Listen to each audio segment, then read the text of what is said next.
yeah, if anyone has any questions that they want to start the satsang with, it's very welcome today.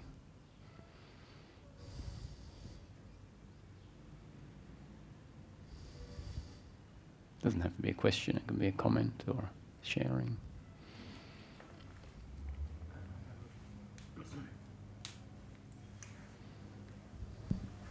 You can just say no, but it's just curiosity.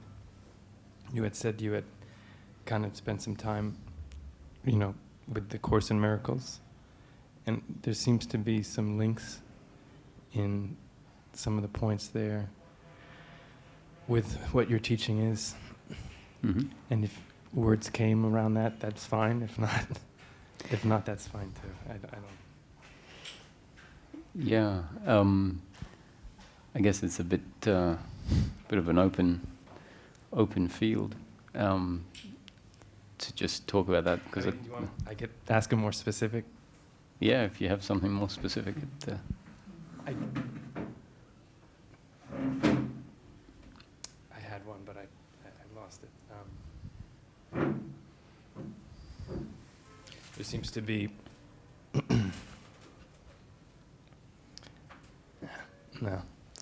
It's kind of obvious the pointing of the kind of how it points to the authority problem in the Course in Miracles. How the essence of your suffering is the belief that you created yourself,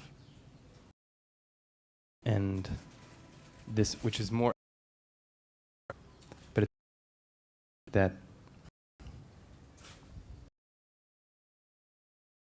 it's a 365. Text is written almost like legal contract in a sense, that it doesn't leave anything out. So you take 2 paragraphs or a page, and everything is answered. All of the caveats and things are contained in the writing. It's a very precise piece of work, and that's why I liked it. It meant that if we were willing to contemplate, really think about what it's saying, it sort of formats the brain in a certain way. And that's why it's not appealing to a lot of people, because it's like, it's all too complex, in a sense. I tend to say that this process is about nuance and paradox, and at the end, or really we have to hold paradox, so we have to be willing to start looking at nuance and start looking at the finer details of what is actually meant when something is said. And so a lot of teachings say certain things because it's appropriate to get the psychology to shift in the way that is needed. And so that's why teachings are esoteric sometimes. The esoteric teachings are like that because they essentially present a reality or an explanation of reality that is radically different to what we've come to see and know ourselves as, see life as and know ourselves as. And so what that does is it sort of creates a shift in the brain, in the thinking, whereby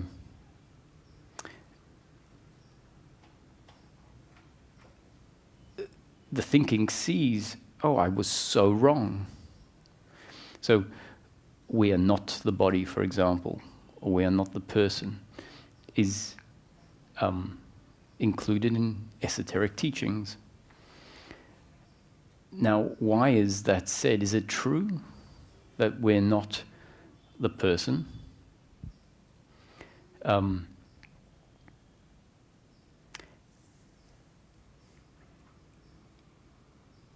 I don't think that in the end, and there isn't really an end, but once we get to a point where life is being lived in peace, free of a certain type of thinking, the acknowledgement that I am a person the living as a person, experiencing oneself as a person, from my experience, is very much there. So living as a person, acknowledging myself as a person, functioning as a person, is not in opposition with freedom.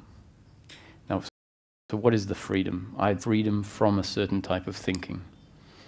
And when we look at that type of thinking, it's thinking that includes in it, is infused in it, a certain attitude about who we are and what life is. And so all of that, all of the thinking comes through a filter that has essentially certain beliefs as its basis. And that means that whenever we engage in life, there is a thinking that says, this is what I am, this is what I need. And the other is seen as a competitor and an enemy and a rival. And so then when the other does something that's not in line with us, the thinking is one of me against the other and of uncomfortableness. And that thinking becomes obsessive and incessant. And it can become basically a baseline that we just get used to. And that there's no capacity to stop that unless life runs interference in a particular way. So if we just are told, stop thinking that way, it's not adding any value. It's adding a load of suffering on top of the unfortunate situation that's happened. It might sort of make sense on some level, but it just doesn't happen. The thinking carries on because we've been shaped to think that way. And so, in a way, understanding psychology, a teaching will come in and say, you are not the person. Leave the person alone and remember who you are. You have forgotten yourself. And this is a process of remembering.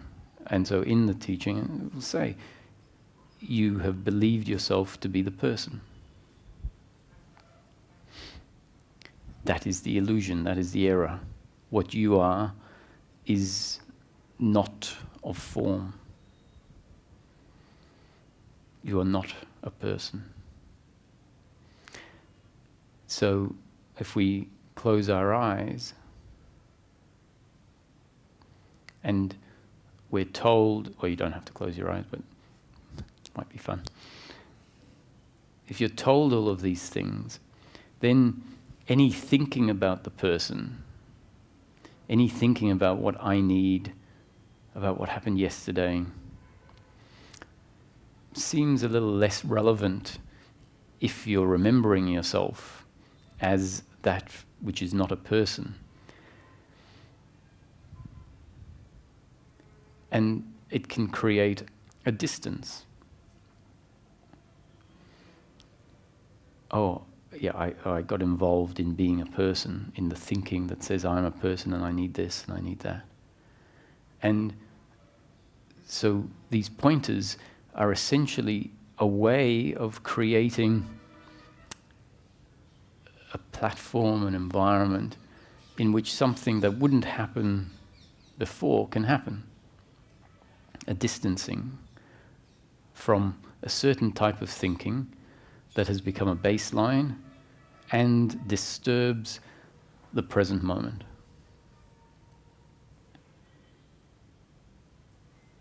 So when you said something like A Course in Miracles is pointing essentially at the same thing, but it does it in a more esoteric way, I'd agree. So let's see if I can remember the very first paragraph at the front of the Course that essentially sums it up.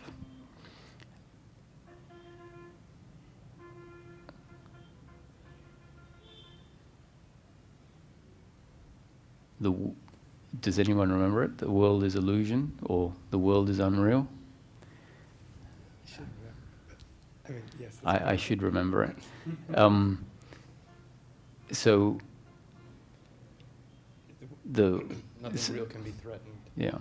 So something like the world is unreal, that which is real can't be threatened, therein lies the peace of God. So what it's essentially pointing at is a difference between the unreal and the real, and knowing the real delivers what's referred to there as the peace of God. And it's about the undermining of a certain type of thinking that is essentially not in line with life, and bringing a connection to that which is what we are. And so in this teaching, we're essentially saying that the deeply ingrained belief that has been put in place is the belief in doership and attachment to outcome. So a belief that sees ourself as a separate, independent entity that is in control of everything that's going on. And the belief that my happiness is to be found in outcomes. And then we go on and try to highlight that that's not actually what the human being is. The human being isn't a separate entity, independent and isolated from life. And the human being doesn't require life to be pleasure, pleasure, pleasure in order to feel at ease and content in life on a continuous basis. So in this teaching, it's pointing out that that is the illusion. Being a human being isn't the illusion. So it is, we are the human being. We are the ego. When we have this extra layer of thought that adds in a self-image that isn't accurate, so sees ourselves, yes, as the human being, and I am the doer in control of everything that happens, and I need life to be a certain way. See, that's the bit that creates all the suffering. So some teachings use different methodologies to bring about a dissolving of that type of thinking.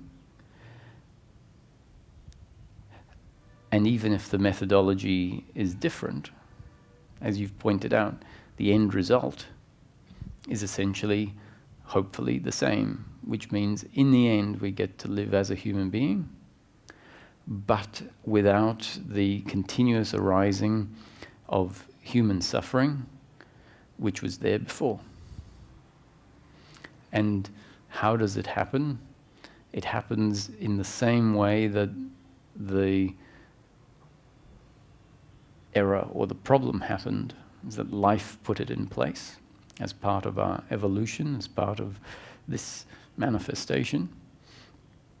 That identity that is on top of what we are as a human being, so a belief system, gets put in place by life as a result of our evolution, our growing, and then life undoes it. And one way or another. So, somewhat connected to that, and I guess what I've kind of gleaned from the course, and everything, is, guilt, blame, worry, fear, expectation.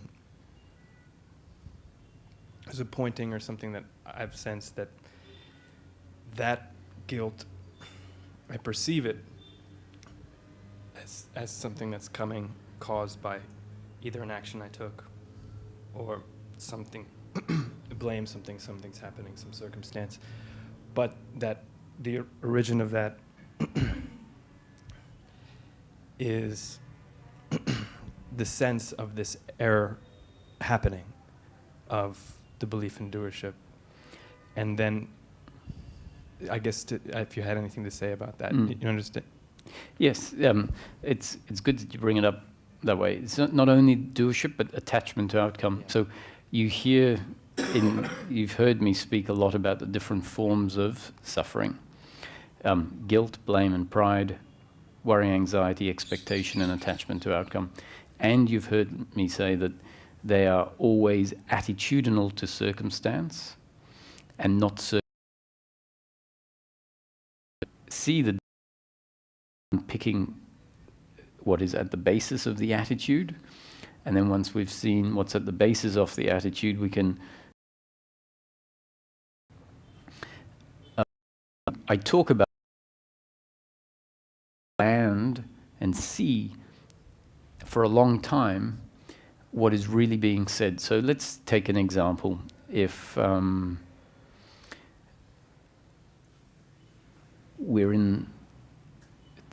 here in Tiru, I'll try and pick an example that we can relate to. Maybe we're sitting in the cave, Ramana's cave, and we're meditating, and it's a deep meditation. And then someone comes in to the cave, and they're shuffling around, and they're bumping into you, into other people, making a whole lot of noise, and you find that meditation is disturbed. The circumstance is that when we really look at just the circumstance, it's that you've been bumped into, right? I'm not talking about bumped into where you've smashed your head on the side of the wall and you've almost gone unconscious, right? Little tap. And there's some sort of, someone's dragging their bag while they're getting in position and opening a zip maybe to get out their cushion or whatever. Mild sound sensations. So the circumstance itself is, admittedly, we call it in this, not in line with your biological preferences. And so, therefore, if it's not in line with your biological preferences, we call it pain. But when you look at how out of line with your biological preferences it is, it's pretty mild, really. You had a little tap. No one stabbed you in the knee with a knife or anything. That would be much more extreme pain, much more out of line with your biological preferences. And so the circumstance itself is mild.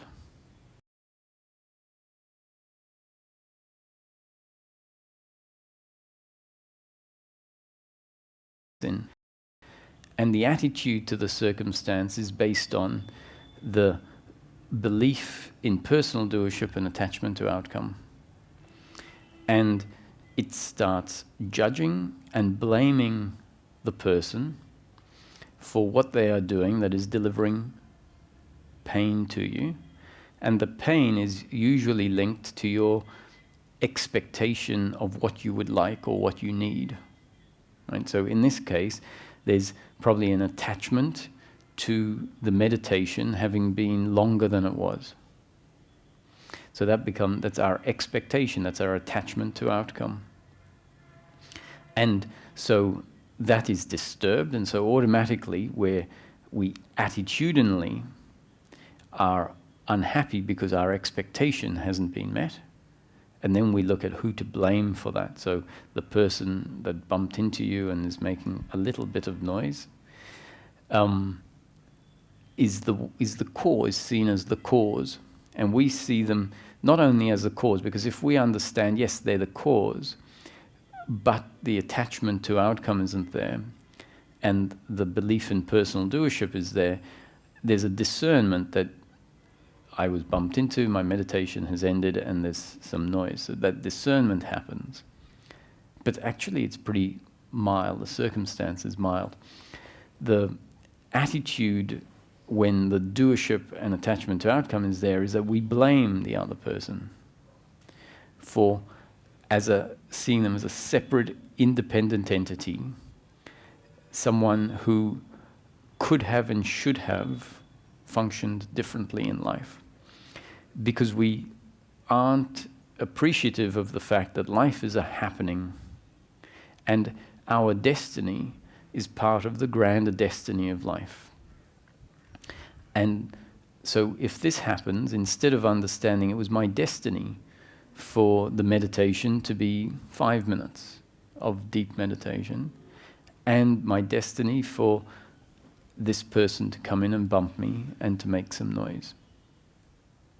Instead of appreciating that life is always unfolding, and as part of that unfolding of life, I'm here, and there is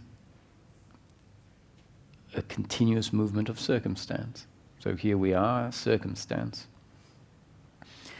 Instead of that, we have an expectation of how life should look, and then we see ourself and the other as a separate independent entity who we imagine has the capacity to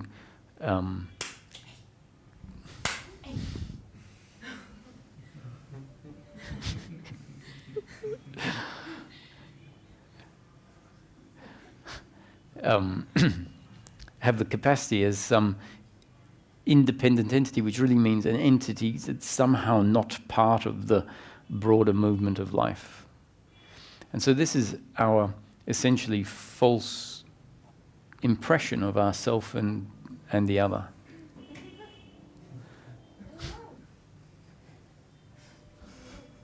He wants to have an evolutionary leap in. The missing link? The missing link? Yeah. When the monkeys become evolved? That they haven't come to Satsang.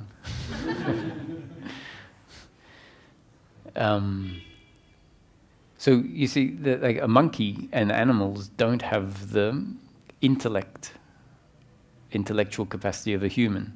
Humans have a greater intellectual capacity than, let's say, any other animal on Earth. And Ramesh used to refer to that as the dubious gift of the intellect, is that animals don't suffer in the same way that human beings do. They experience pain, but they don't have the suffering that I'm talking about, the suffering that says, oh, life should have been different. And you, as a separate independent doer, have disturbed how life should be. Their intellect simply isn't complex enough, developed enough, to be self-aware, to be able to develop the notion of me and the other, and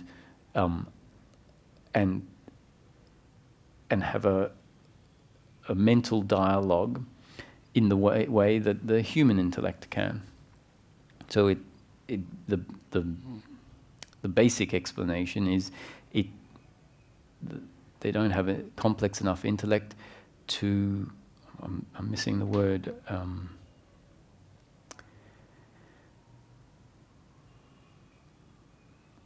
Well, essentially, a self-awareness, not in a sense that they don't know themselves as, they can't contemplate their own existence, put it that way. And therefore that form of thinking doesn't happen. The human is the only animal that can contemplate their own existence. So an animal will biologically defend itself and try to survive, but it doesn't have a psychological capacity to contemplate its own existence. And this is the reason humans suffer and animals don't. But it's also the reason that humans can awaken to their own consciousness and know themselves in a much more complex way than an animal can, and actually experience what we refer to as an appreciation of our core, the actual consciousness that is functioning through us. So without this judging, the animal is essentially free of suffering, and the human being is forced, for as long as the intellect has decided to interpret everything that happens as my doing and the other's doing, and it has this ingrained attachment to pleasure, is forced to suffer. So these teachings are pointing out that actually we aren't separate, independent entities. And therefore this attitude to circumstance that is forced to arise in a particular way when certain beliefs are ingrained can fall away, and the circumstance continues, but the suffering that was there previously, the judgment, the blame, the shame, the expectation, isn't there. Which means the difference is you're in deep meditation, there's a bump, we come out of meditation, we realize what's happening, and the circumstance is what it is, but there isn't this additional layer of psychological uncomfortableness on top of the circumstance. So can you imagine waking up in the morning with a clean slate? Anything that happened in the past essentially doesn't exist. Not that you won't remember circumstance, but you wake up in the morning with a clean slate in relation to your attitude to what has happened in the past. So no attitude of shame or guilt, and no attitude of blame, resentment, hatred towards the other.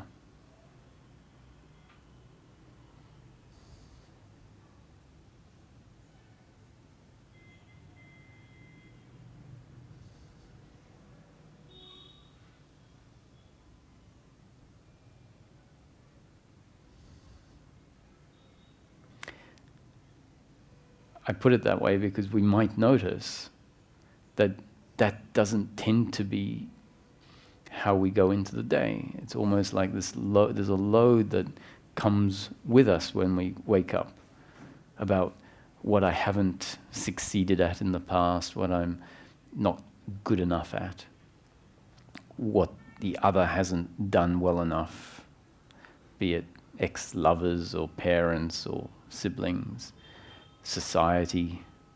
There's this judgment of ourself and the other that really is a load of guilt and blame that we carry around with us. And then that carries on throughout the day. We're continually adding to this load.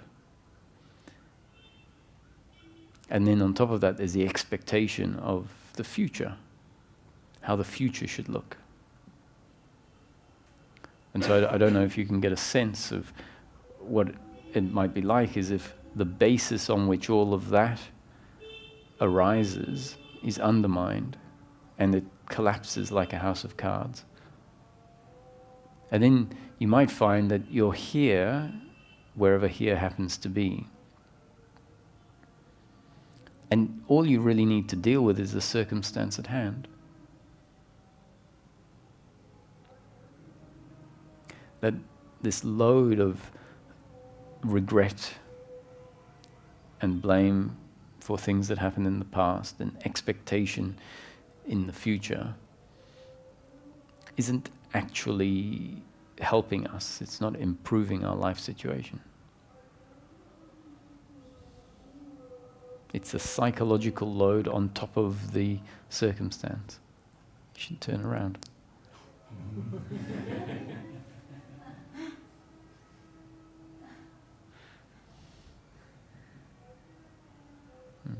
And so then someone would say, well, if my belief in personal doership and attachment to outcome dissolves, what's going to motivate me to live life? And the answer is that we will still have our biological conditioning in place. And so when our attitudinal belief in doership and attachment to outcome falls away, we still have the biological intelligence that is allowed to function. And it's that biological intelligence that functions according to what needs to happen, and it's not dependent, it's independent, it's separate to the psychological belief in doership and attachment to outcome. It functions automatically. If we're hungry, we move towards food. So the biological functioning, if we see someone we know, we say, hey, hi, it's been a long time. What are you doing for lunch? So that keeps on going, and to our surprise, because we maybe haven't experienced life separate of the tendency to want to control life, and without the we might think, well, everything's going to go really badly if those beliefs get dissolved. In practice, it turns out quite differently. That in fact, we find that life unfolds much more efficiently, and there's a spaciousness and an openness that wasn't there before.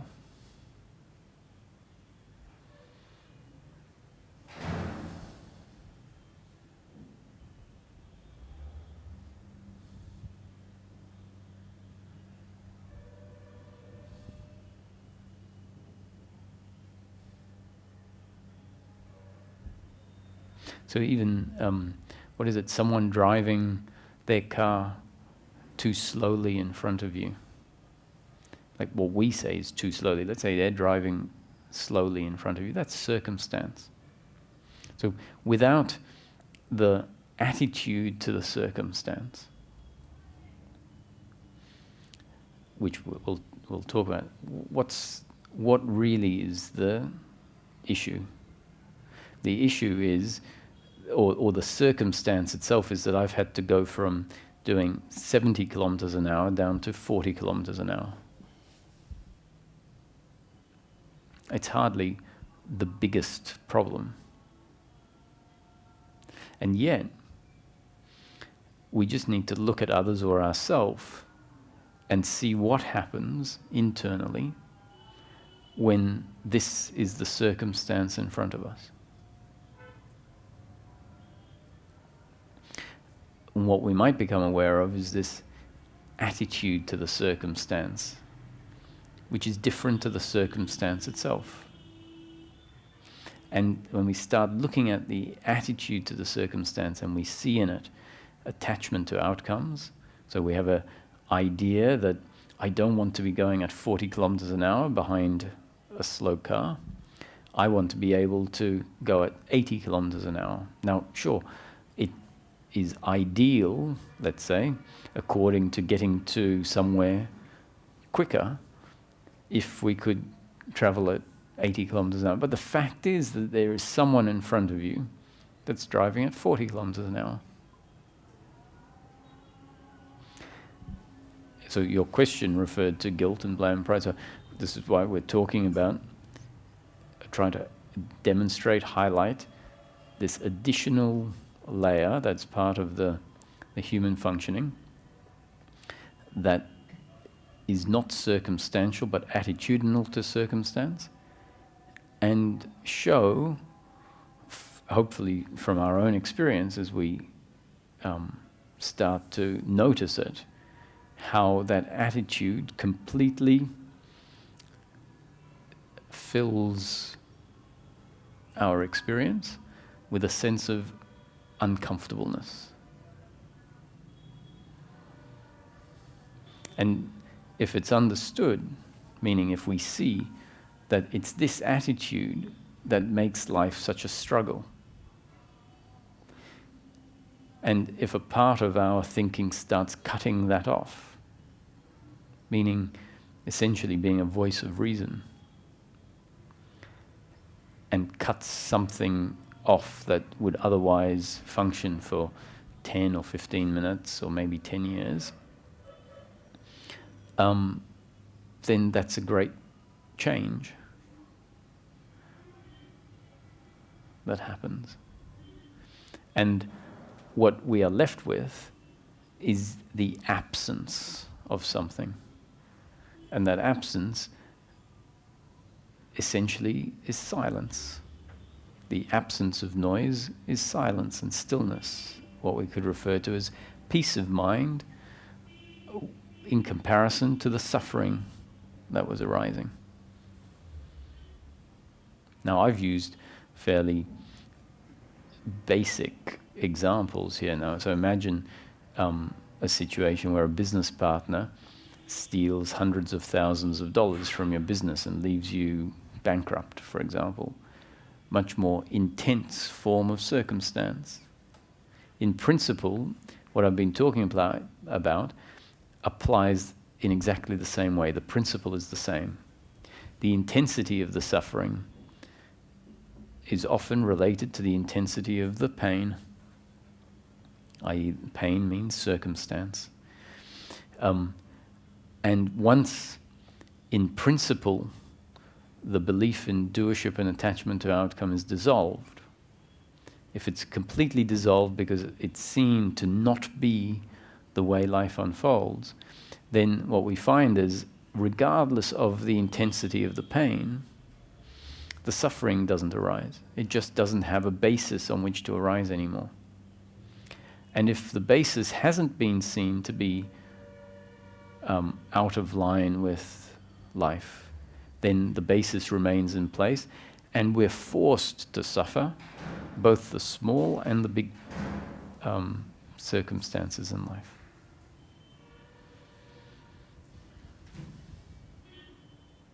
So this is approaching the subject of enlightenment from the top, from the bottom up, looking at it in terms of practical daily living. And so, because often we hear about it from the top down,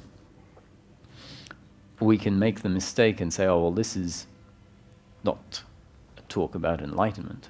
This is a talk about improving the person or something like that. But if we go into investigating other teachings, which doesn't have to be, oh, well, this sounds like a big project that I don't have time to do.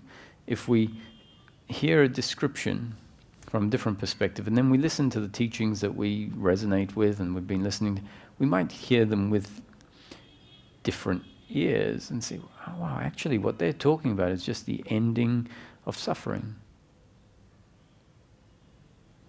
So when Ramana talks about the vasanas and the samskaras, that's the suffering.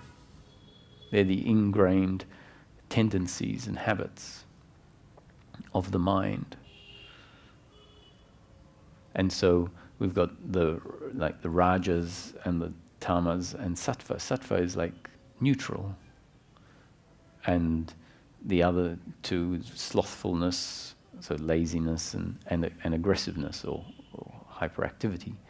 And they're different movements of the mind. So the neutrality of the mind is to see circumstance, not to be, it doesn't disarm the mind from maybe even looking at the circumstance and saying, well, according to the speed limit, this person is going too slow. You can have that assessment. You can even say it's actually dangerous to go this slow on a freeway. There can even be biological anger, which is not suffering. This is important because based on what I'm saying, we might lose sight of the fact that there is circumstance and attitude. And remember, circumstance includes the biological. And so if someone steps on your toe, which is part of circumstance, the attitude I'm speaking about doesn't mean that we have to remain zen on an external basis. What will happen biologically is there will be a movement. Someone steps on your toe and we might push them off. We might even get angry at them, like, look where you're going. And that vertical biological reaction isn't suffering. It arises and falls as part of the circumstance. The suffering is the horizontal thinking that happens after that. And one of the biggest mistakes is where we hear that there's this neutrality available, this absence of suffering, and we think it has to penetrate down onto the level of the biological reactions. And it doesn't. On the level of the biological reactions, the human being is still going to have its shortcomings and its good points, and it's going to have its biological tendencies. And so if we look at Nisargadatta was a short-tempered sage. But his attitude to his short-temperedness was one of not taking it personally. So how he used to, in his teaching, he would say, I am not the body. Basically means the body is going to do what it's going to do. Now, it's not entirely true, because you can't be, this but not that. But as part of the process where we come to see the automatic functioning of the body, it can be helpful to realize the body is functioning on autopilot, and I'm going to let it do what it's going to do. So if our attitude is an attitude where we have an expectation that I'm going to become a perfect human being, then that expectation is going to be problematic, because this transformation doesn't turn us into a perfect human being. We're still going to get angry and feel sadness. They're biological reactions. But it does mean that there won't be a judgment on our anger arising and then falling away, just as there isn't a judgment for the person who comes in and creates a momentary circumstance that's out of line with my expectation. There can be in that circumstance, there could be biological anger towards that person, but it won't be of the sort that extends horizontally in time. And if the suffering, which is the judgment based on personal doership and attachment to outcome, that extends horizontally in time, if that happens, we have to understand that is part of our design in that moment, that the beliefs in personal doership and attachment are in place. And hopefully we don't have an expectation that we function differently in that moment. Because if we have an expectation that we function without this horizontal suffering, then we will resist the horizontal suffering, and that's just another layer of suffering. So what I'm putting forward is a description, not a prescription, a description that describes the difference between the biological reactions, which are part of circumstance, and the psychological reactions. And the description is saying that if the psychological reactions fall away, life is experienced in a peaceful way, where there's peace of mind. Now, that is optimal, but optimal doesn't mean it's available in a particular circumstance. The circumstance and our attitude to the circumstance is going to unfold according to destiny, according to our genes and up-to-date conditioning that we weren't ever in control of. And so if the understanding is sinking in, and we see a circumstance happen, and then we see our judgment of the circumstance, if the understanding doesn't cut the judgment off, then the next best thing is for the judgment to carry on, and for us to have an attitude towards the judgment, which is one of accepting it as part of the overall moment of life. And if that happens, then the attitude of non-doership, the attitude of non-attachment is kicking in on the outer level, which is how it always has to start on the outer level. And as it kicks in on the outer level and starts to become established on the outer level, where we can witness suffering happening, let's say, Witnessing suffering means I see it, I feel it, but I'm uninvolved in it because I know that that is a happening and not my doing. And that happens, that witnessing happens only after seeing the effect of resisting the suffering and realizing, well, this is just an extra layer of suffering on top of the suffering, on top of the painful situation. So the understanding tends to work its way inward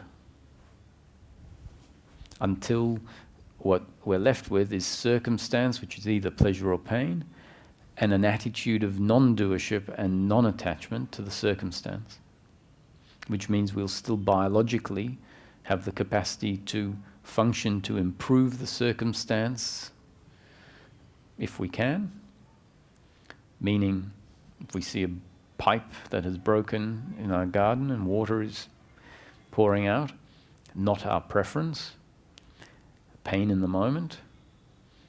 If the understanding of non-doership and non-attachment has kicked in, we'll understand it's destiny for this situation to have presented, maybe at a time when you're all dressed up ready to go out to a party and you see this, so it's not what you would like, but you understand this is destiny. Sometimes pleasure, sometimes pain, in this case pain. So there is, let's say, an acceptance without a judgment of it, without judging the workman that didn't do the job properly, let's say. We could discern and say they didn't do the job properly, but without it becoming personal, without the blame, seeing them as the doer that has caused this, and rather seeing it as just part of the unfolding of life. So there is an acceptance of that, but that acceptance doesn't mean that we don't have the capacity to try and improve the situation. So acceptance doesn't mean idly watching circumstance without biologically being able to improve it. Try and improve it if you can. And if you try to improve it, wisdom knows that the outcome is not in our control. So I can call a plumber and the plumber says, yes, I'll be there in half an hour, I'm just around the corner. And 2 hours later, he's still not there. So the outcome not in our control. Or we say, I can do this, and go to the shed, get some pipe and some glue and fix it up. And then we get in the car, and just as we're about to drive off, bang, it bursts open again. So the outcome not in our, or we fix it, and for the next 20 years, it's fine. So acceptance doesn't prevent us from, in each moment, doing what we can to improve the situation, but without an attachment to the outcome.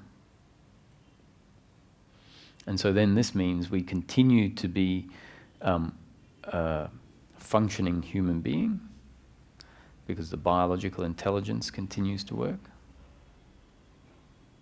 but without that load of guilt and blame and expectation.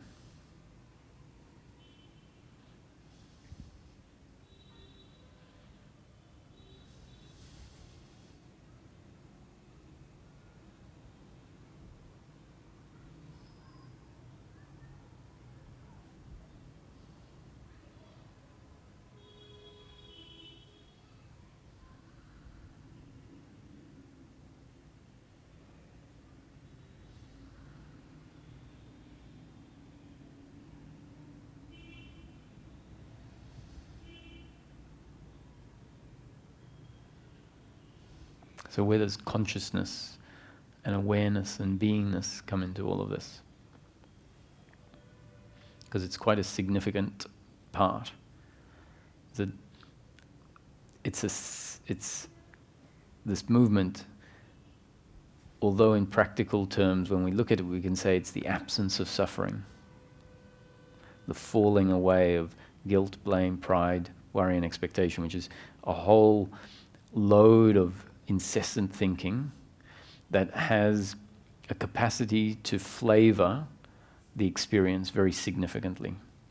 And so when that falls away, the experience by default is going to feel very different. because those thoughts have a very strong flavor to them.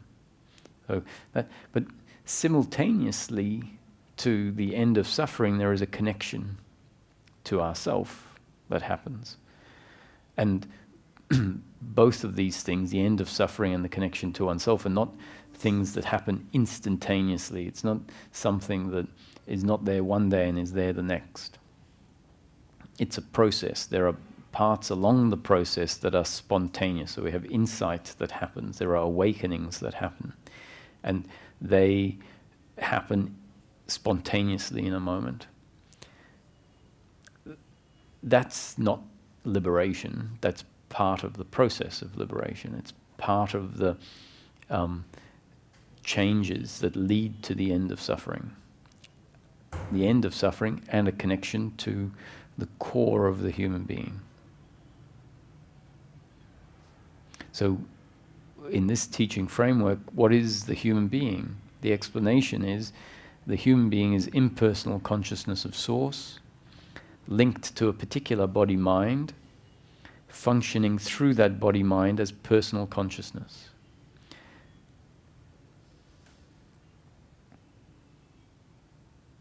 So we're always connected to source. The impersonal consciousness of source functioning through a particular body-mind as personal consciousness. So what is personal consciousness? Personal consciousness is the awareness of life, the experience of life, the one that we have, that each of us has. Each of us has our own personal consciousness experience of life, meaning life as it's known from the perspective of a particular instrument. So I only really know my personal consciousness experience of life.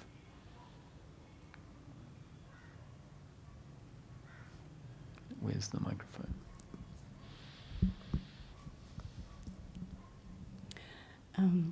Ramesh said our life is like a movie. Mm-hmm. And from that point of view, screen and who is watching this movie? Is it our personal consciousness or a little bit confusing? Sure. That. Could you explain that? Ramesh said it's like a movie in a particular sense. He said the story of life, and as part of the grander story of life, our personal story of life, is like a movie. It's been written, directed, acted, produced, and it's in the can.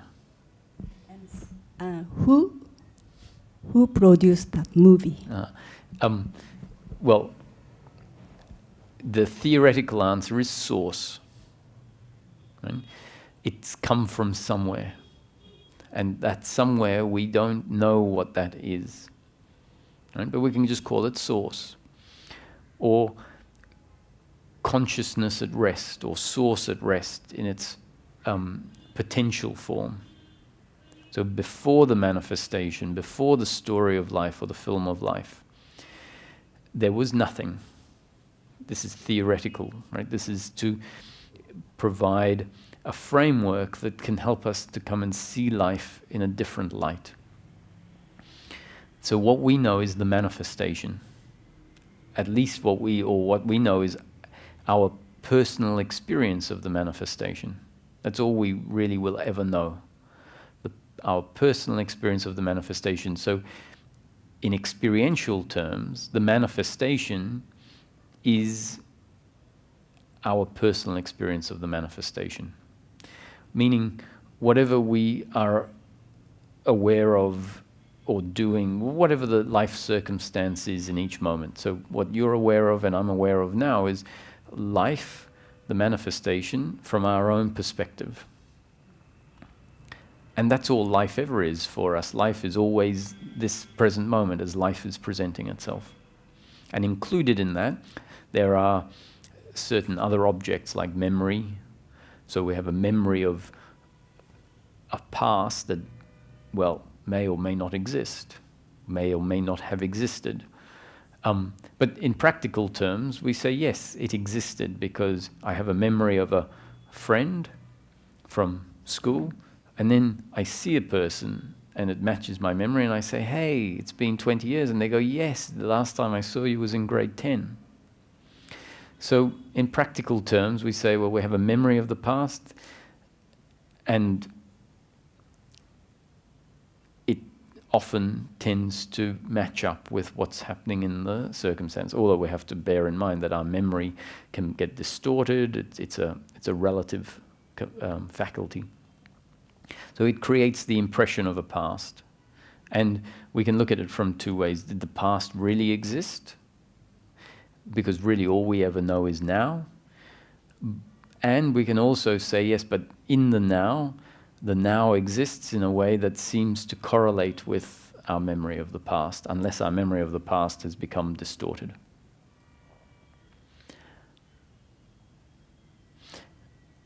So Ramesh was really saying, when he said it's like a movie, he's saying our story of life, our experience of life is predetermined.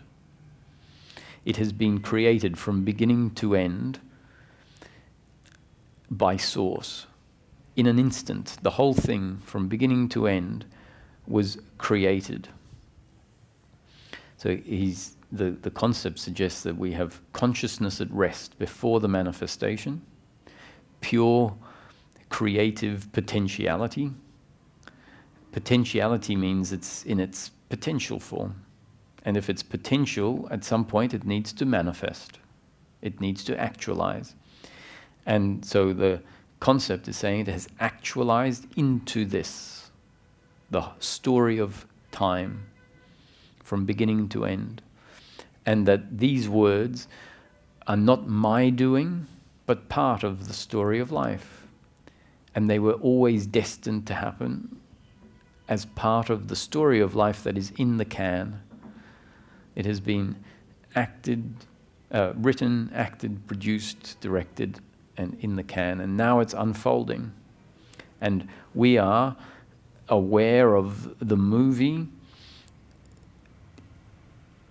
and the unfolding of the movie, but really we're only ever aware of this present moment, part of the movie.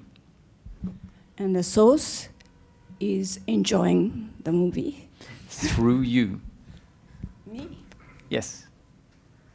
I'm source. Yes. Source is seeing the movie through you. Am I enjoying? Well, the enjoying part was you sort of imposed it on Source. Source is enjoying the movie. Source is having the experience that you are having. So if you're enjoying it, Source is enjoying it. Okay. So we have this idea that there is Source out there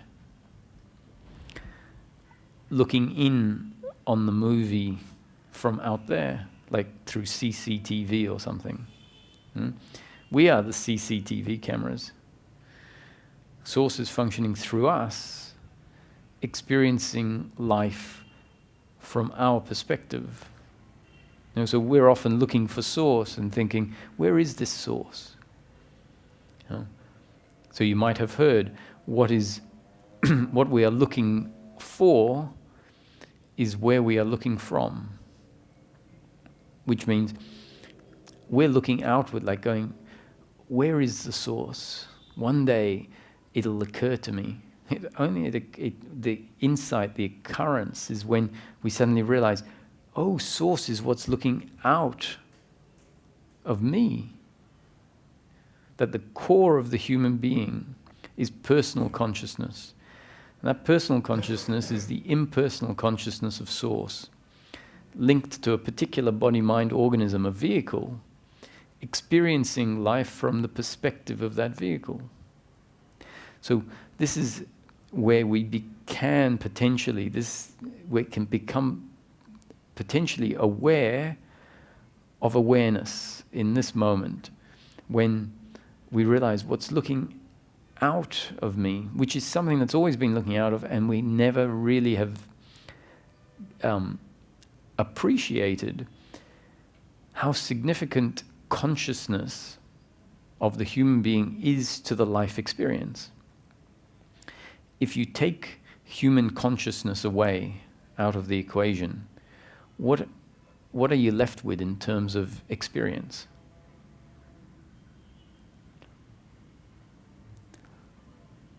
So if I had a button that could turn your consciousness off, essentially extract it from functioning through that vehicle. So I press the button, what would your experience become? It's like a robot. I don't feel anything. Well, not only like a robot, the whole thing would collapse. Like it would fade to black, let's say. Because I've pressed a button that has withdrawn the consciousness that is functioning through you. Which doesn't mean then we walk around like a zombie. Even a zombie has consciousness. So when we withdraw the consciousness from the human being, the manifestation in effect has dissolved. It's like going into deep sleep. If you're in when you go into deep sleep, we could say it's like the consciousness withdrawing from the body, no longer functioning through the body. And then the experience of life is gone. And then it reappears when consciousness starts to function through the body again. And so if someone hits us on the head with a baseball bat, we lose consciousness.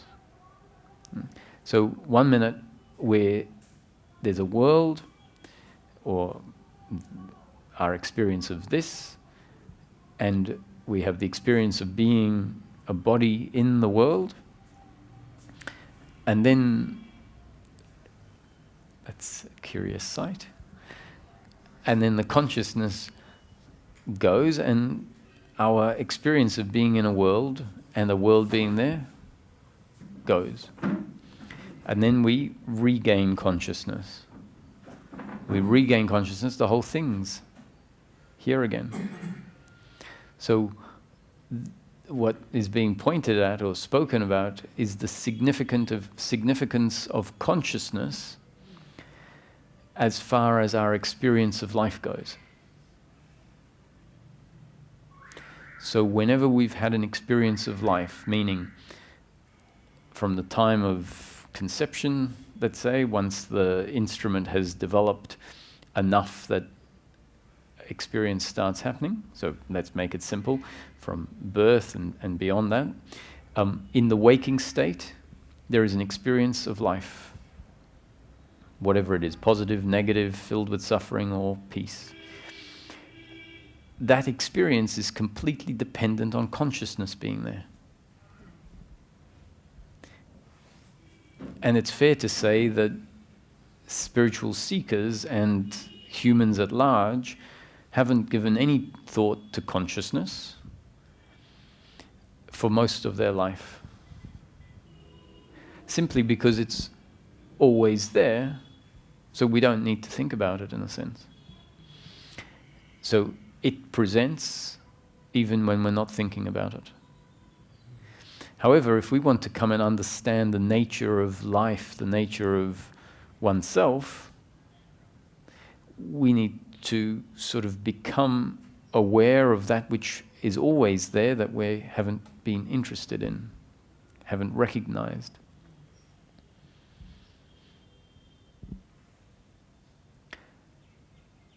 So your question was, what is watching the movie? And one of the answers is the movie is the movie of life, the experience of life is known because there is awareness of it. So awareness is one of the two basic aspects of consciousness. The consciousness that is flowing through us, through the human vehicle, has two aspects, awareness and beingness. So the fact that I raise my hand and you are aware of the hand and the fingers, There is awareness of it. Means that there is consciousness. And one of the aspects of consciousness is to be aware of everything that arises in the field of consciousness. And the other aspect of consciousness, which aspect doesn't mean they're really two, they're just sort of like the terminology sometimes uses, like facets on a diamond. The diamond has many facets, so I'm just suggesting that consciousness, for the sake of this explanation, has two facets: the capacity or the function of awareness, and the functioning of what we could call being. Meaning, within itself, as part of itself, there is the sense of existence. What Nisargadatta used to refer to as I amness, isness, beingness. And so in meditation, if you close your eyes, the senses slowly might withdraw. The thinking might still be there, which is part of the experience. If there's thinking, physical sensations or emotions might be there. And if the meditation is destined to go to what we might call deeper and deeper form of meditation, essentially it's becoming a simpler and simpler version of manifestation, meaning that there is still awareness of less and less objects. And in a deep meditation, as long as it doesn't flip into the absence of awareness, because at some point meditation goes so deep, it's like deep sleep. It's like out of body experience. The consciousness leaves the body. In meditation, essentially, if we're present with the experience itself, there is no body, especially if you're sitting still and there's no touch, no sight, because the eyes are closed. So where is the body? So this is where if we become really present with experience, this doesn't mean there isn't a body, right? But the experience of meditation is that there is no body once let's say, the imagery of the body and certain sensory feedback, sense of touch, falls away. The experience is of no body. So you could say out of body, but it's not out of body relative to a body. So if you have an out of body experience, there is a sense of being awareness located not in the body. And the body is still part of the visual experience. So that is a different shift in consciousness that can happen in this process. But and that too is a shift that is useful at us becoming aware of the functioning of awareness, let's say. Because there is a sense that is radically different to our normal sense that I am aware, but from a position outside of the body. And what that brings into focus is this awareness aspect that maybe we haven't landed on before, or awareness becoming aware of itself, awareness recognizing itself. So the aspect of beingness is a little different. They're completely interrelated, but they can present differently. One is awareness, where it's just formless awareness and no sense of being. And then at another stage, what presents is the strong sense of I am, I exist, isness. And they present separately, but actually we come to know them as two aspects of consciousness. And so when we go into meditation and the experience of an outer world falls away, what we're left with is this awareness of being. So then in the meditation we've sort of had the opportunity, the meditation has shown us what consciousness in its basic form is. Awareness and beingness. And then we can come out of meditation back into daily living and hopefully recognize that that awareness and beingness is what is the core of the human experience. So then the human body continues to function doing whatever it needs to do in the circumstance, and we can remain connected to the being aspect of the human, remain aware of the fact that if awareness wasn't there, the whole experience collapses. So then we become, we essentially know the human being more completely. Previously we sort of knew ourselves as the body, or knew ourselves as the human being, but a very significant aspect of the human being was unappreciated by the human being. It simply hadn't come into focus, hadn't come into view. So let's see if you can answer the question now. What is it that is aware of the movie? Consciousness. I agree. Consciousness within. Consciousness? Within? Self-consciousness. So, at different phases, it will seem like it would be described or felt differently. If we have certain awakenings to the fact that experience is completely interdependent with consciousness. You can't take one away from the other. You can't take consciousness away and still have experience. You can't take away content and still have consciousness. They're completely interdependent. That means that my seeing of an object is really not independent or separate from consciousness. So as we start to become more familiar with that, a realization happens that everything is actually arising within the field of consciousness. That the whole, so how this is sometimes said, is the whole universe arises in the field of consciousness. Now, I'd like to adjust that a little bit, because that's in theory that the whole universe arises. In practice, this is the universe. What is arising, what is available for us to be aware of now, is the extent of the universe in our experience.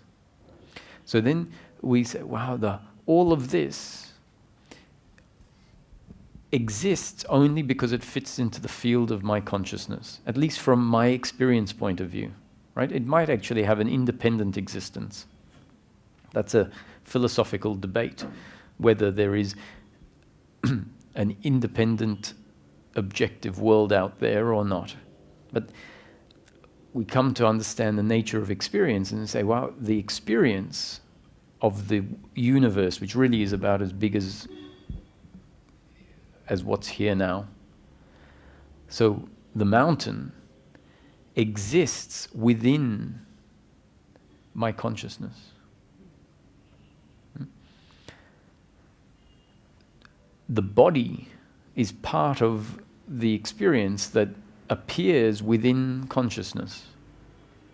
So from this perspective, it's like, wow, so it's not the body's consciousness, but rather the body arises in consciousness along with everything else, along with all the other people, along with the cars and the trees and the mountain.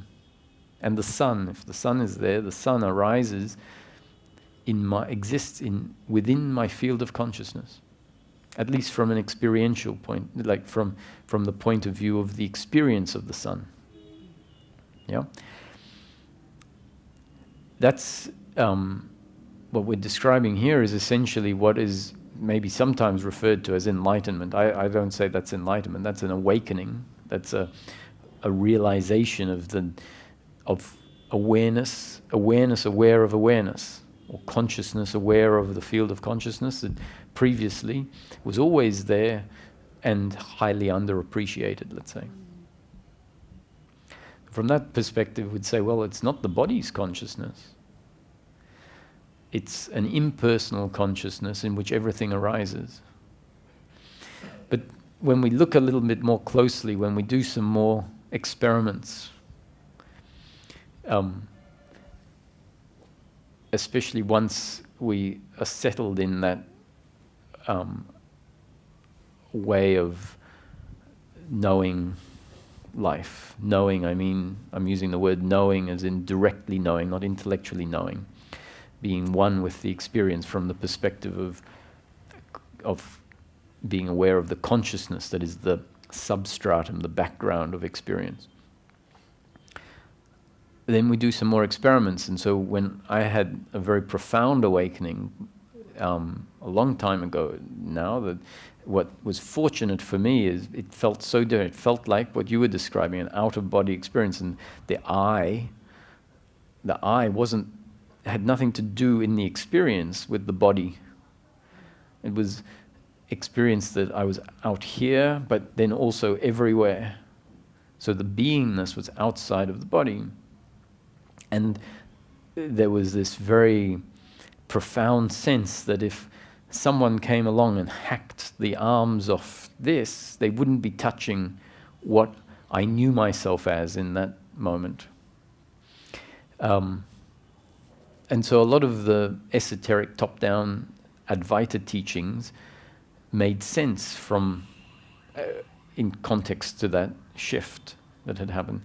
And luckily in that, the hands came up over the eyes. And if they hadn't come up over the eyes, when that experience changed, I would have wondered, where was life being perceived from? From what perspective was it being seen? Because experientially it felt like it was from no location in particular, especially not the body. And yet I had sensory feedback when hands went over the eyes that what was arising in consciousness changed, right? Instead of, you'd think if it was being perceived from not through the body, if hands went over the eyes, what was seen wouldn't change. Right? What would be seen is you just, from wherever it was being seen, the hands going over the eyes of the body, you'd see that, but the image wouldn't change. But in fact, the image changed. And it demonstrated that, and I think then the fingers went in the ears and the sounds of the experience changed. So that was very important for me, that because for a long time my assessment of that experience meant I was drawing slightly inaccurate conclusions about what the nature of experience is. And then it refined where I said, no, actually, it's always consciousness from the perspective of the body. Even if it feels like that, that's a peak experience that is demonstrating something, demonstrating the formless nature of awareness and consciousness, for example. Demonstrating the nature of experience, that actually experience is always an arising in consciousness. And so now my standpoint is, but that consciousness is functioning through the body, even if it feels like it's not. It still is, because we cover the eyes and the image changes. And if someone were to come along and shoot this body while an out-of-body experience is happening, from all of the different contemplation, I would say what will happen is that experience would collapse into nothing. Right? Whereas if it's not a personal consciousness experience, shoot the body, the experience remains. That's what you'd have to conclude.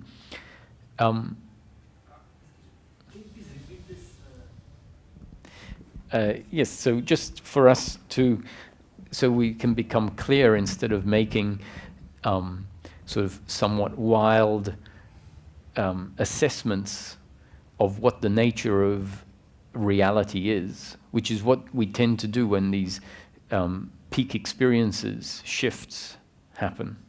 Right? And so we might say that what I am is consciousness, I am not the body. What I am is impersonal awareness in which the whole world arises. Because that's what the experience or the shift, the non-dual awareness shift, or whatever you want, I don't know, I wouldn't call it that so much anymore. And if we do some experimenting, we can start to see that it's not exactly how we interpret it based on how the experience feels on the surface. Which is always the problem, you know, we interpret life based on experience without actually investigating it a little more deeply.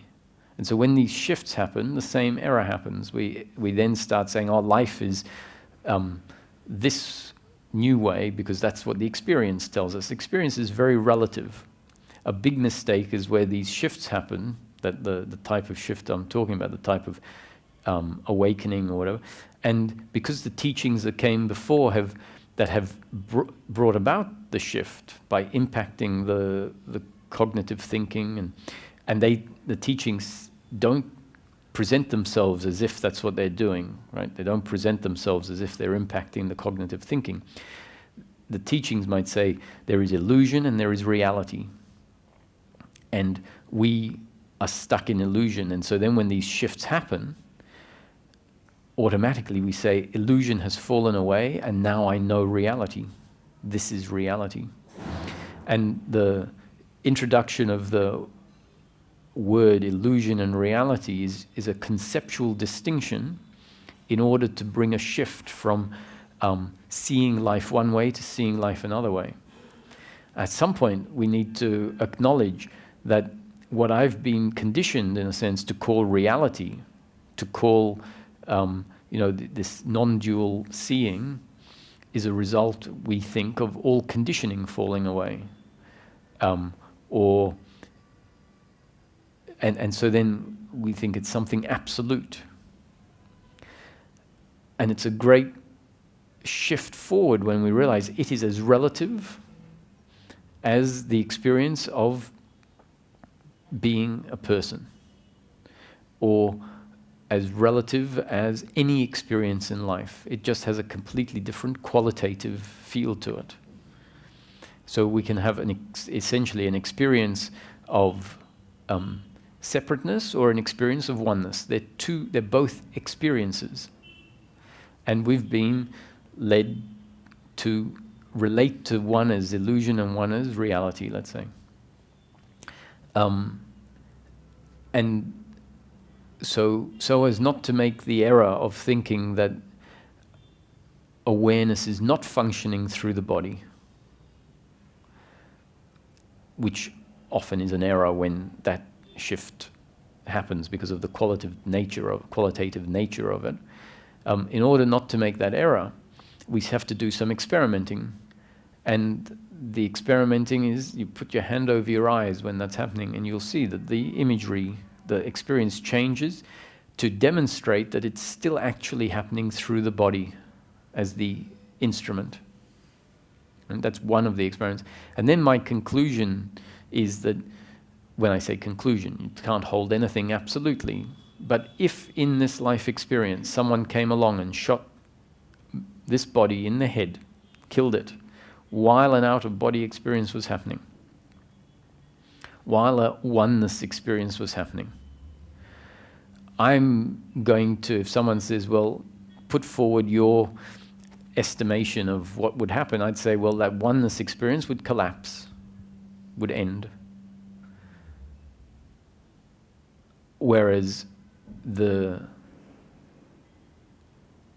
if consciousness wasn't functioning through the body, and we're having this oneness experience where we essentially know ourselves as impersonal consciousness, and in the experience it's sort of like not functioning through the body. if that really was the case, if someone came and shot this body in the head and the body died, the experience should carry on. And nothing in terms of the investigations that we can do would support the fact that that is what is happening. So we really have to start questioning a lot of what we take on in this spiritual process. It's all beneficial. The teachings are there for good reason. This isn't a criticism of the teachings. It's actually saying teachings apply a methodology that is the most effective to bring about change. And then the process continues to refine such that we start reassessing. So this notion that, awareness, the core of our being, was there before I was born and after I will die. There's a very good reason for that being introduced. It creates a sense of safety and relaxation, and the fear of death gets put aside in a way if we come to believe that. And it's very important as part of the dissolving of the belief in personal doership and attachment to outcome to find ourselves in a position where we are more relaxed with life. And then at some point you question, you go, is it true that this awareness that is here now was there before I was born and will be there after I'm dead? And when I was honest with myself, going to my own experience, and it has to be an awakened experience, right? You can't do this investigation if certain shifts haven't happened. But if they have, then you start saying, while grounded in that, does it tell me where this awareness is coming from? Am I informed of where it's coming from? And the answer is no, it doesn't. It tells me I am. It tells me that's the one truth you could say in the manifestation. I am, I exist now. And I thought for a long time that the peace that sets in is because I know myself as that which was never born and will never die. When I really questioned this honestly for myself, and I came to the conclusion, while being at peace in life, right? So peace in daily life had set in. And then I questioned, is it true that I was never born and will never die? And I had to say, I don't know. It doesn't tell me that. A whole lot of concepts, teaching concepts, told me that. And then let's assume, and for me it's very obvious based on reading the teachings and understanding. And I say, this is what certain sages, when they're talking about self, they're resting in being. And I say, well, when I rest in being, I guess it's telling me the same as what it would tell someone else who's resting in being. Being or self, capital S, instead of going past the illusory me, resting there. I say, it doesn't tell me that this is the consciousness of Source. It doesn't tell me that it was there before I was born and after. And so I dropped those beliefs, and yet I find the peace remains. So this was great. I said, actually, the peace isn't because of the fact that this consciousness was never born and will never die. The peace is because the consciousness is, and there's a grounding in it, awareness of it, a being it as the core of the human being. So those non-dual awareness states, which don't necessarily come and go, they can be there for years and they can become stabilized. At some point, even that, we come back to just being human, being the individual. And if the process has uprooted all of the ingrained beliefs of doership and attachment to outcome, what Ramana would talk about as the vasanas and the samskaras, then we don't need to carry around beliefs and we don't have to have certain states. We just need to live as the human connected to the core of our being, understanding that the flow of life is sometimes pleasure, sometimes pain, understanding that we're going to have to, as part of the life experience, endure the pain when pain is what is delivered, and enjoy pleasure when pleasure is what is delivered. And then that gets to be how we enjoy life, without the attitudinal resistance, without the hatred towards the other, without the guilt towards ourselves, without the expectation of what's going to happen in the future, without regret of what happened in the past. And then essentially life becomes this moment. This is all we need to deal with. We wake up in the morning with a clean slate. What happened in the past is sort of irrelevant. What's going to happen in the future, I'll deal with that when it's here. Oh yes, sorry I didn't. The talks are recorded, so if you don't mind, for the sake of the recording, using the microphone would be great. If the green light is on, you're good to go. Let me just play the devil's advocate here a bit with you, can I? Yes, this probably will be good. I like it when, just check that the green light is on. It may be, but yeah, if the green light's on, it's good. Okay, I gotta press that. Oh, if it's red, it means the bat. Am I okay now? What's the light doing? Red. Oh, okay. It's only gone red or black. Okay, red might be as good as it. Okay, I was misinterpreting the color. Okay. Good. Yeah, I can see colors, but when I had to take the exam for drafting, I was colorblind, so maybe that was it. Join the. I'm part of your club. Okay, so yeah, if I could just play the devil's advocate a bit here, right? Great. I'm sorry, could you place it towards yourself because it's not... What? Can you place the microphone towards your mouth? Like this? Ah, bingo, okay. All right. It seems like being like Ramana, right, would be an authority on this, correct? Would you agree? No, anything that's ever said in a teaching is a concept and not the truth. And teachings warn us of this. They tell us this. So he is... What teachings tell us this? Teachings generally, a good teaching... Give me an example.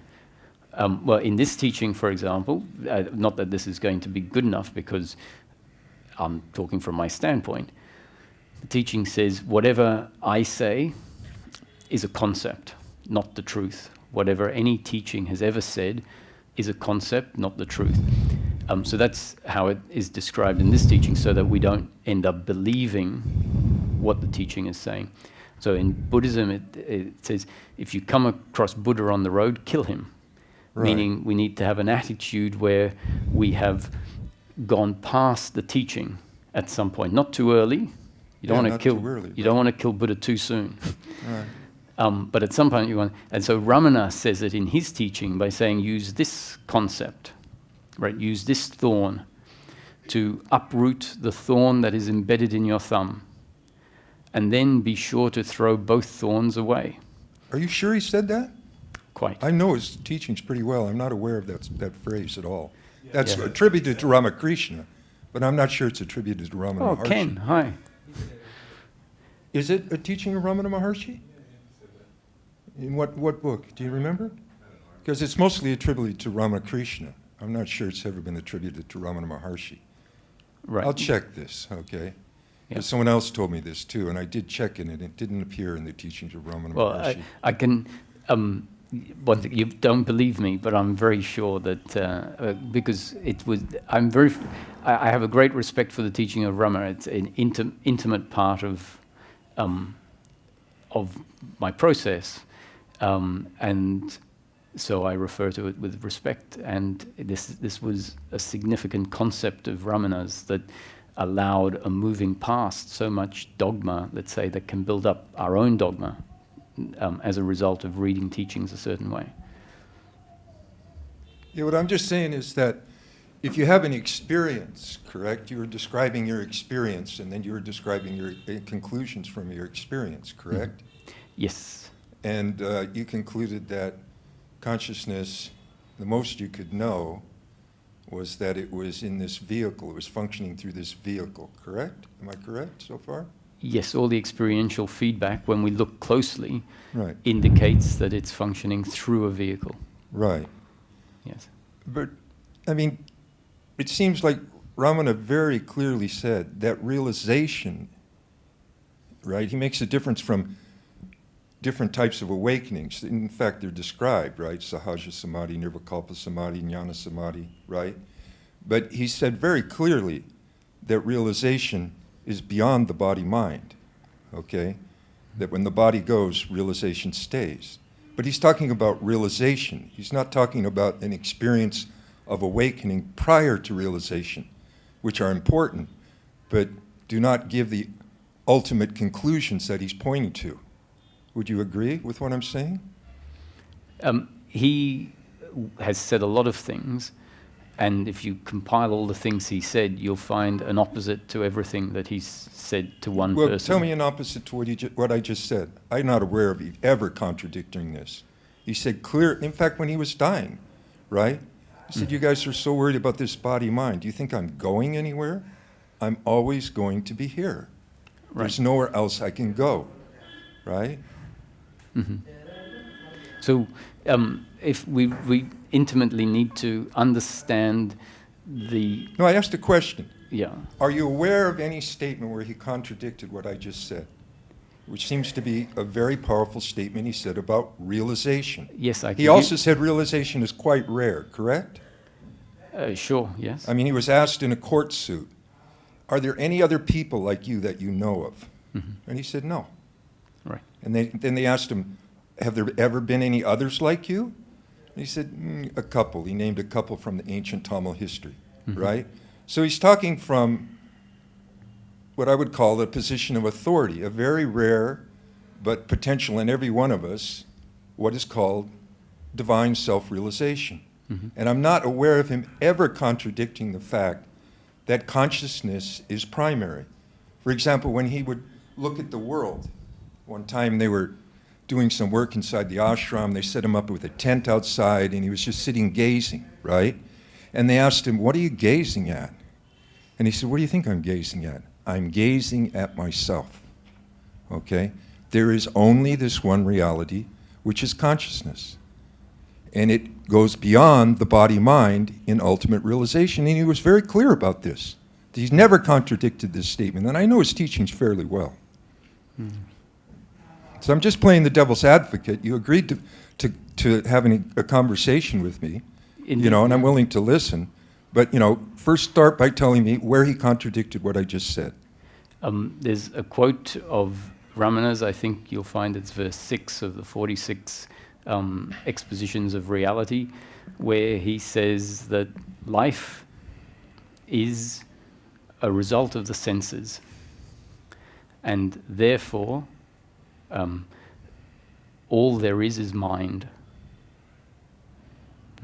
The implication of that, if you look at it, is that our experience of life and life is a result of the senses. And the senses are part of the body, and therefore the experience of life is the experience of mind. And so in that case, what he's implying is mind is linked and intimately one with the body. Right. And who is he speaking to there? He's speaking to people who are on the spiritual path.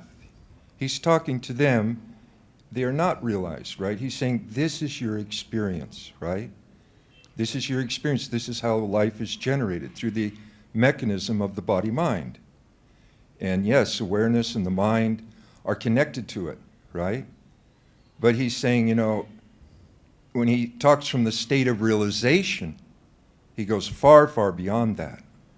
And he said that ultimately, that consciousness is independent, or is the substratum of the body-mind. The body-mind is arising in the field of consciousness. The whole world is arising in the field of consciousness. And now this is a statement for realizers, but I think that he has probably had the authority to make such statements, and they're like a guidepost for us, Yes. right? So perhaps your experience was, I'm just considering, I'm saying that your experience was not the type of realization that he's talking about. I mean, for example, you said that you looked at your hands, right? Well, Ramana never said that the objects of perception didn't arise. But he said in realization, the objects of perception are known as consciousness. It's not an internal state. It's external. You know, like he often commented about the three Mahavakyas, right? The world is an illusion, Brahman alone is real, right? I am Brahman. And then he said, in realization, the world is Brahman. He said, but this is a statement for realizers. But he definitely said that is the state of realization. So when you looked at your hands and you closed your eyes, were your hands recognized as consciousness? You're getting a little confused. I said I put my hands over my eyes, Right. and the image changed. Right, but I mean, that's natural. Of course it changes.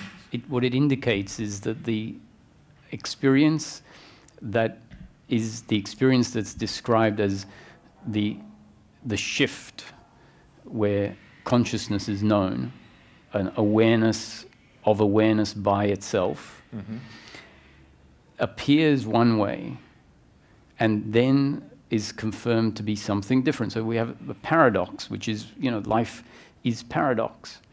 And so if we take one... But what is the paradox right there? For the realizer, Ramana was very clear on this. All the normal experiences appear, but they are recognized for what they are. Arisings in consciousness. So as consciousness itself, not arising in consciousness. Sure. So let's look at it, because what you bring up is important to look at. A lot of the teachings that are pointing at this are doing so because a recognition of... well, let's just stay with Ramana, okay? Because I don't want to get into other teachings because you can get lost in the woods. Sure. All right? I came to Tiruvannamalai. I have an affinity towards him. I don't claim to be a great devotee. But I'm pretty clear on his teachings. And I think he's a legitimate authority. Let's just stay with him, okay? Sure. Can we do that? Yes. All right. His main teaching is the realization of self. And that will come about if we ask ourselves, who am I? Right? That's his teaching. What is the teaching there for? In order for the self to be realized, right? Right. A movement away from knowing oneself as what he would refer to as self with a small s, right, which is essentially a belief system of who we are, to a realization of what we are when that belief system falls away, what the core of the human being is, or what self is, consciousness or awareness. Yes. So we can agree that a recognition of self is paramount when it comes to liberation or self-realization. Yes. Yes. So when a teaching, including Ramana's teaching, so the part of the teaching that you've put forward now is a methodology, a description that will turn awareness in on itself. It's a methodology that describes experience of life, right, which is all we ever have, experience, as something very particular. It describes it very specifically.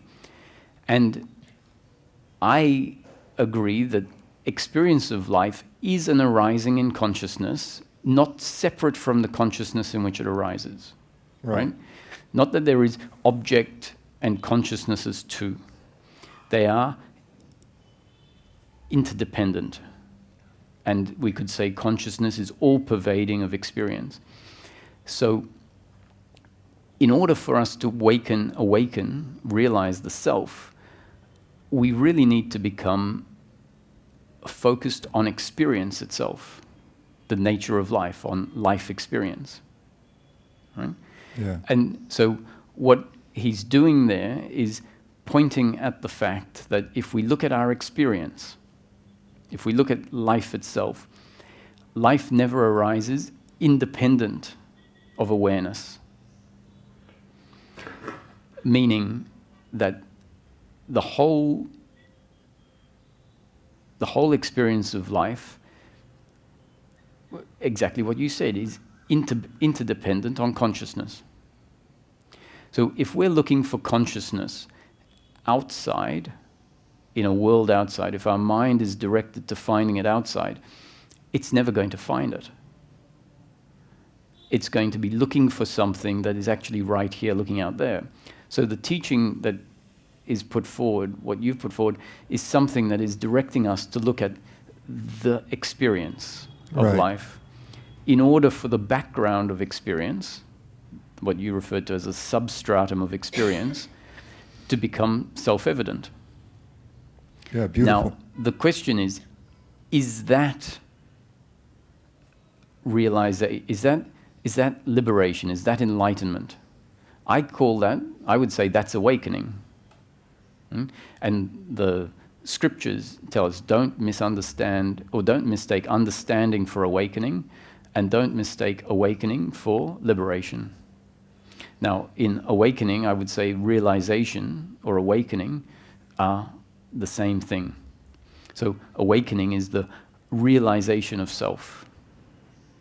So don't mistake understanding, which is an intellectual understanding, for the actual realization, the awakening to self. Right. Right? And don't mistake the awakening to self as liberation. So what is liberation? Liberation, to me, is the end of suffering that comes after the realization of self has been integrated into daily living as a human being. Now, we could debate all sorts of things, because what I'm putting forward... No, the only thing I was asking was your statement that if someone shot you, the whole consciousness thing would just go to singularity, to zip, right? And I'm saying that Ramana very clearly said that's not so, okay? It's just not so, especially in the state of realization. The state is never lost, okay? And that's why even that, you look at the traditional way the Hindu scripture, the Hindu cosmology works. The body doesn't arise first. Consciousness arises first. Then the ego, then the mind, then the senses, and then the body. That's the only way that ultimate liberation can arise, right? Otherwise when you're dead, right? Do you think when you're dead? Spot on. Spot on, right? Yes, absolutely. Okay, well, let me ask you, let me just play the devil's advocate a bit here more. You don't mind this, or do you find me obnoxious? Because I'm kind of enjoying it. Good, go ahead. No, really, seriously. The only problem is that we have a time limit to get out of the room, which we're 5 minutes over. But actually, I appreciate this sort of questioning, which is a shame. Because which is a shame. the we might reason have a to end it. realizer exists, right, is to be able to point us all along the path, okay? Where is this awakening, right?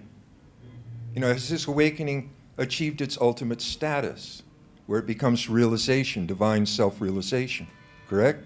So don't take this the wrong way, but one of the very clear things he said, even before final self-realization, is that this status of ultimate consciousness would shine through in deep sleep and dreaming. Mm-hmm. Is that your experience? I've very clearly had experiences of being... No, but I'm saying he said it would be 24/7, all right? This is a very clear, you can find it in Morgenar's poetry. He said it very clearly to Walter Kiers, a Dutchman. This is a signpost before ultimate realization, that 24/7 consciousness will be the experience, and that includes deep sleep and dreaming. So I'm just asking you, is this your experience? I'm not going to answer the question, because what you need to realize is this more fundamental point, that whatever is said in a teaching is not the truth. So if you relate to what is said in the teaching as if it's true... No, I just said I right? just wanted to play the devil's advocate. All right, We're having a conversation. So what is the problem with just answering the question? All right, so... it's like I'm asking you if you brush your teeth in the morning. Okay. Aren't I? It's just a simple question. Exactly. So the question is that I'll you brush your teeth in the morning, correct? Yes, I do. Okay, so just answer the question. Okay. 24/7, including in deep sleep and dreaming, Yeah.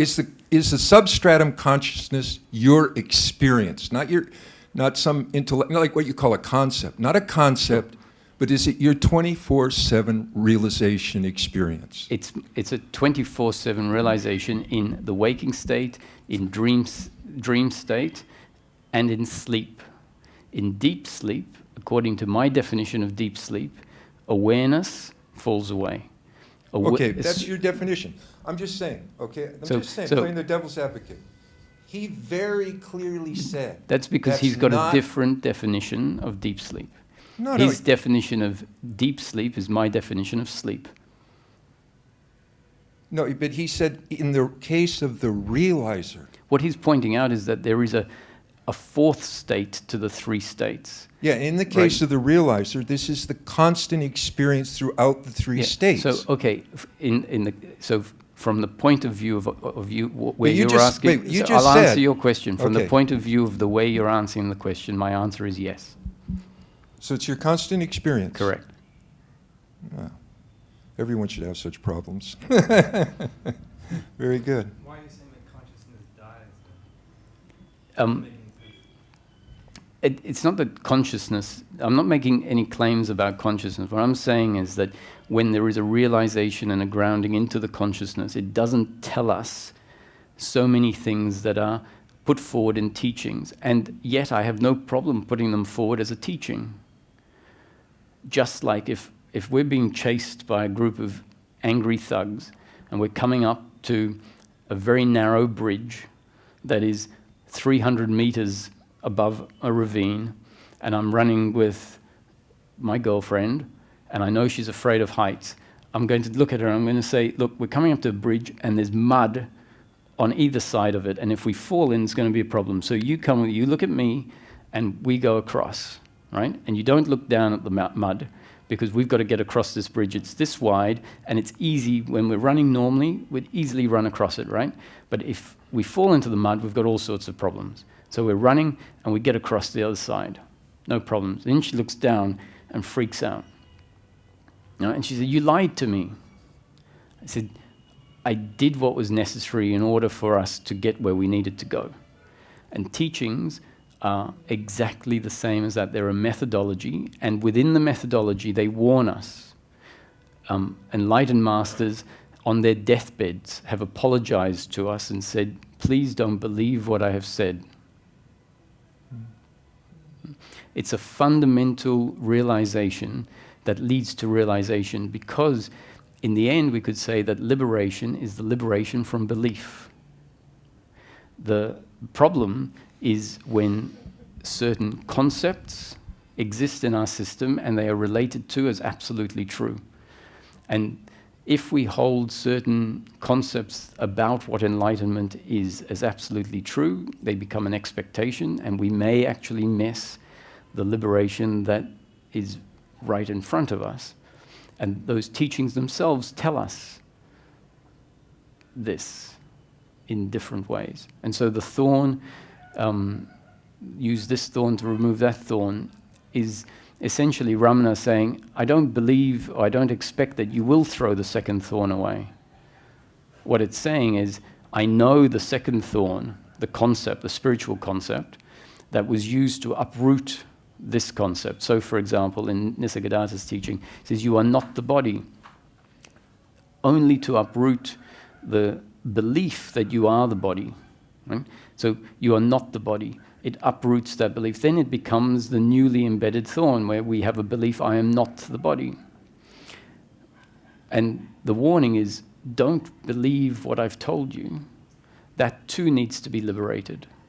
And then we're left with the experience, which happens to be, oh, I am a body, and I'm a body with consciousness, and when there's nothing to do, the working mind falls away and an openness happens where I know myself as the self in which everything arises, and then I go on and I move through life and I function as a human being. And so there is this beautiful movement between knowing myself as nothing and as everything and as the human being. Well, just one last thing, I guess we do run out of time, but just to catch you again, you said these teachers say on their deathbed, don't believe what I told you, or something like that, correct? But I would say that what Ramana said is, don't believe what I tell you, realize what I tell you. Mm-hmm.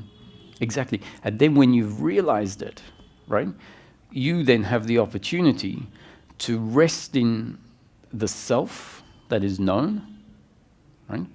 And then you can ask yourself what it tells you, what it confirms to you.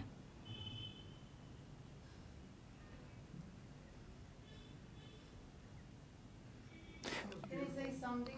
But who can even report after death that they are still consciousness? You know, like who can after death? How can make a statement? You know, how can you say? How can you report after death that you're still consciousness? You know, like why would be reporting? You know, like yeah, after that you are consciousness, and after that, what would report even that? You know, after death. You know what I'm saying? I hear, yes. Yeah. So theoretically, we can, I agree, there is, who is there to tell you, to say I am consciousness once the body has died, is what you're saying.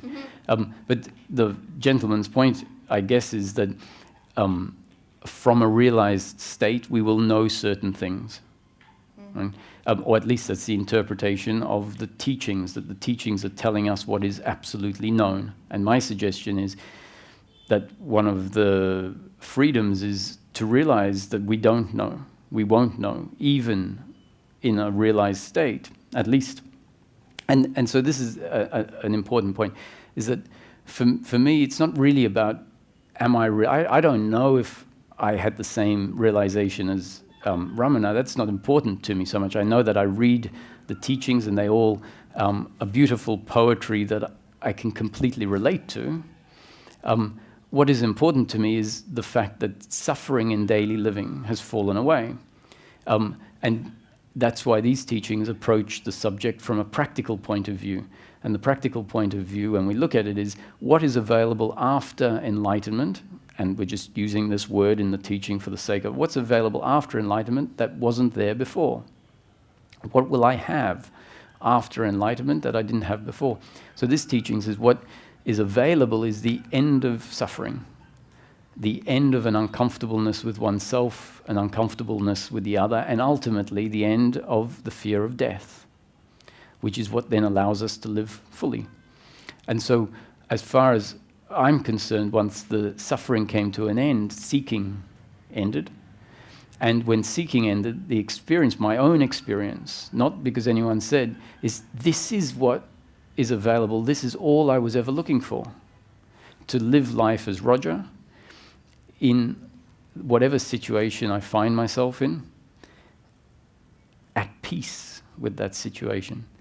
And so this, I guess, shift or change, which to me is simply an evolution of the human being, an optimization of of humanness.